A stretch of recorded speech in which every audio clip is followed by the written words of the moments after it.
Iran के साथ peace deal की चर्चाओं के बीच अमेरिका ने ईरान पर एक बार फिर से हमला कर दिया। अमेरिका ने हॉर्मुज में ईरानी नौसेना के जहाज और ईरान के मिसाइल ठिकानों पर बॉम्ब बरसाए। शांति वार्ता के बीच ईरान के हमले के बाद एक बार फिर से महायुद्ध छिड़ने की पूरी संभावना है। अमेरिकी हमले के बाद ईरान के सुप्रीम लीडर मुश्तबा खामनेई ने इजराइल को दुनिया के नक्शे से मिटाने की धमकी दी।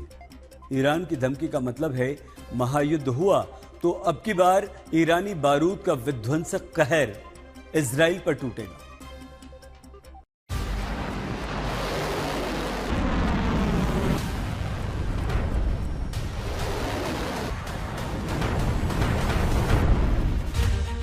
शांति वार्ता के बीच ईरान पर फिर हमला। ईरान के मिसाइल ठिकाने पर भारी बमबारी।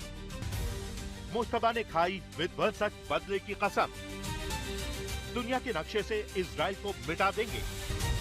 ईरान का दावा, अमेरिकी ड्रोन को ढेर किया। पीस डील अटकी, महायुद्ध की उल्टी गिनती शुरू। ट्रंप का फिर हमला, मुश्तबा लेंगे बदला।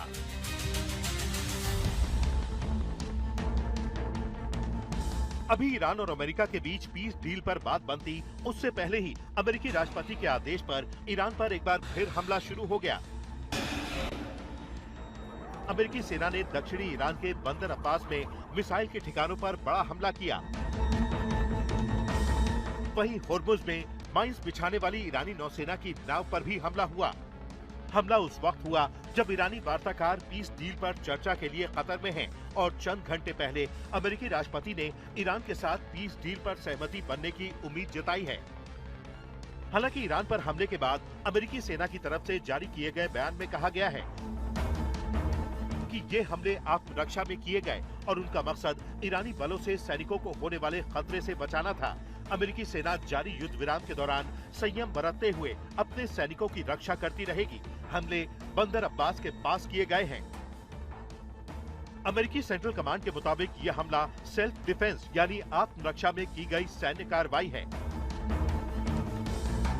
दरअसल अमेरिकी सेना का आरोप है कि होर्मुज में बारूदी सुरंगें बिछाने से अंतर्राष्ट्रीय जहाजों और अमेरिकी युद्धपोतों को निशाना बनाया जा सकता था। ऐसे में अमेरिकी सैनिकों और युद्धपोतों को खतरे से बचाने के लिए ये हमले किए गए।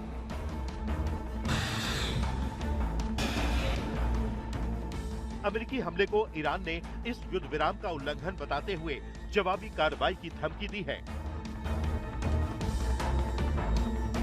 अमेरिकी आतंकवादी सेना ने ईरानी क्षेत्र में अपना आक्रामक रवैया जारी रखते हुए फारस की खाड़ी के जल क्षेत्र में घुसपैठ की है। ईरान के एयर डिफेंस सिस्टम ने सटीक खुफिया निगरानी के बाद पलटवार करते हुए अमेरिका के एक MQ-9 रीपर ड्रोन को रोका और मार गिराया। ईरानी सेना ने अमेरिका के एक RQ-4 ग्लोबल हॉक निगरानी ड्रोन और एक घुसपैठ करने वाले F-35 supersonic stealth strike fighter पर भी गोलीबारी की, जिससे उन्हें भागने और ईरानी एयर स्पेस छोड़ने के लिए मजबूर होना पड़ा। अमेरिका का अपना दावा है और ईरान का अपना। ईरान की माने तो अमेरिकी सेना की हिमाकत का माकूल जवाब दे दिया गया है। अगर एक बार फिर अमेरिका ने ईरान पर हमले की गुस्ताखी की तो अंजाम बहुत बुरा होगा। अमेरिका या इजराइल की तरफ से किए गए किसी भी नए हमले का और ज्यादा बलपूर्वक जवाब ईरान देगा। ईरान ने हमले के लिए अपने टारगेट निर्धारित कर लिए हैं और युद्ध के लिए तैयार है। किसी भी नए आक्रमण की प्रतिक्रिया पहले जैसी नहीं होगी। ईरान के हमले पिछले संघर्षों की तुलना में ज्यादा गंभीर, भारी और मजबूत होंगे।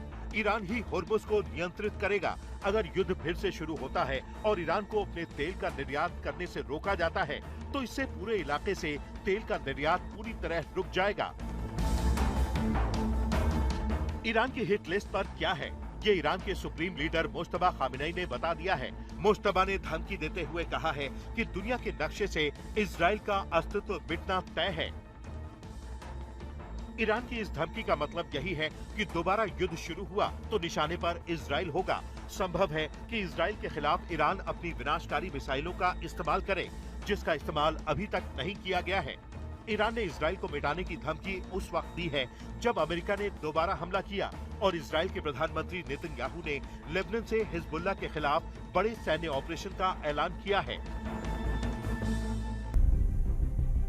सवाल यही है कि शांति वार्ता के बीच नेतन्याहू की धमकी और ईरान पर अमेरिका के हमले का मतलब क्या है?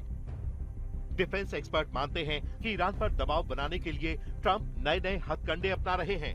कभी ट्रंप ईरान के साथ पीस डील को लेकर उम्मीद जताते हैं, तो कभी ईरान पर हमले की धमकी देते हैं। We're in a war because I think you would agree we cannot let lunatics have a nuclear weapon. Do you agree? You know, their leaders are gone. The first set is gone. The second set is gone. Khomeini was gone. And they were pretty evil people. Not pretty evil. They were evil. They killed 42,000 protesters. 42,000! And in a period of 2 weeks, they killed 42,000 protesters. But we had to get this done, and we're really doing well. And they're getting decimated. They have no Navy. They have no Air Force. They have no anti-aircraft equipment. They have no radar. They have no leaders. Their leaders are all gone. We have to make sure that they don't have a nuclear weapon. We stopped them with the B-2 bombers. If we didn't do that, we would have had a nuclear weapon. Israel would have been blown to pieces. The Middle East would have been blown to pieces. I think Europe would have been blown to pieces. दरअसल Iran और America के बीच शांति वार्ता में सबसे बड़ा पेच enriched uranium को लेकर फंसा हुआ है। ट्रंप ये दावा कर चुके हैं कि ईरान अपना एनरिच्ड यूरेनियम अमेरिका को सौंपने को तैयार हो गया है, लेकिन ट्रंप के इस दावे को ईरान सिरे से खारिज कर चुका है। ईरान ने खुल्लम खुल्ला ऐलान कर रखा है कि वो अपना एनरिच्ड यूरेनियम अमेरिका को नहीं सौंपेगा और न ही अपना परमाणु प्रोग्राम बंद करेगा। ईरान की संसद की राष्ट्रीय सुरक्षा और विदेश नीति समिति के प्रमुख इब्राहिम अजीजी के मुताबिक समझौता तभी होगा जब अमेरिका ईरान की 5 शर्तों को मानेगा। अजीजी के मुताबिक ईरान की मुख्य मांगों में लेबनान समेत सभी मोर्चों पर युद्ध खत्म करना, दोबारा हमला न होने की गारंटी देना, नौसैनिक नाकेबंदी हटाना, हुर्मुज पर ईरानी सिस्टम को स्वीकार करना, ऑयल प्रतिबंध हटाना और ईरान की जब्त की गई प्रॉपर्टी को वापस करना शामिल है। ईरान ने अपने परमाणु प्रोग्राम को शांति वार्ता से दूर रखा है, जबकि अमेरिका का पूरा फोकस ईरान के परमाणु प्रोग्राम के इर्द गिर्द घूम रहा है। ट्रंप ने social media site truth social पर लिखा है कि एनरिच्ड यूरेनियम को या तो तुरंत अमेरिका को सौंप दिया जाए ताकि उसे वापस ले जाकर नष्ट किया जा सके, या ईरान के साथ मिलकर उसे उसी जगह पर या किसी अन्य स्वीकार्य स्थान पर नष्ट कर दिया जाए, जो कि ज्यादा बेहतर विकल्प है। इस पूरी प्रक्रिया और घटना के गवाह के तौर पर परमाणु ऊर्जा आयोग या उसके समकक्ष कोई संस्था मौजूद रहेगी। मतलब साफ है कि ट्रंप बार-बार ईरान पर एनरिच्ड यूरेनियम सौंपने का दबाव बना रहे हैं।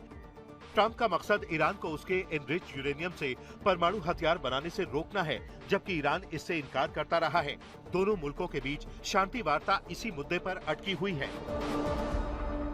We think that we've made a lot of progress. We think the Iranians want to make a deal. The President of the United States has asked us to negotiate in good faith, and that's exactly what we've done.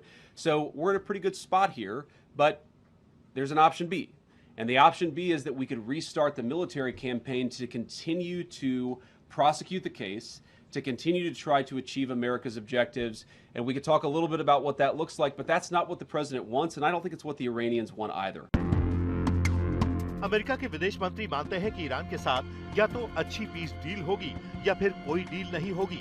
Deal नहीं हुई तो इसका मतलब है कि America और Iran के बीच दोबारा युद्ध तय है। Well, look, I think our position is well stated. The president had a very important, I think, historic call just a couple of days ago with a number of leaders from the region. I think there's strong alignment and agreement on what a preliminary draft should look like. I think, like anything with something like this, it's going to take a couple of days to settle on, even down to the disagreements over a word sentence. So we'll have to work through that. If there's going to be a deal, we're going to have to work through that. But this is, it's either going to be a good deal or there isn't going to be one. Iran ने अपनी लक्ष्मण रेखा खींच रखी है, तो America की पूरी कोशिश है ईरान पर दबाव बनाकर डील के लिए उसे राजी करना। लेकिन ईरान के रुख से साफ है कि वो झुकेगा नहीं, बल्कि अमेरिका के साथ दोबारा युद्ध लड़ने को तैयार है। आज तक ब्यूरो।